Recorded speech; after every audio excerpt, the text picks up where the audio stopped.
মসজিদে যতক্ষণ বসা থাকে এক ফেরেশতা ডাইনে বৈশা চোখের পানি জড়াইতে থাকে, আল্লাহুম্মা গফিরলা, আল্লাহ আরে মাফ করে দেন না। আল্লাহ বলে তোরা তো আইলো গেল কি, আপনার ঘরেই তো বের হইছে, আমাকে জিজ্ঞাসা করেন কেন তোর দিলে এত ব্যথা কেন? আপনার ঘরেই তো বের হইছে, বন্দা তো আপনারই, সৃষ্টির সেরা তো আপনিই বানাইছেন।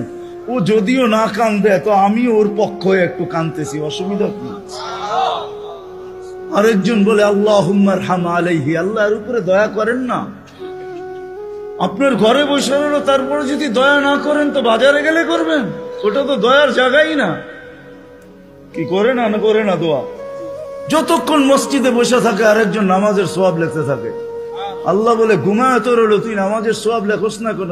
ঘুমাইলো তো আপনার বাড়িতেই ঘুমাইছে, আর কোথায় ঘুমাইছে? সওয়াব লিখবো না তো লিখবো না কেন? এটাও ফেরেশতা চালায়।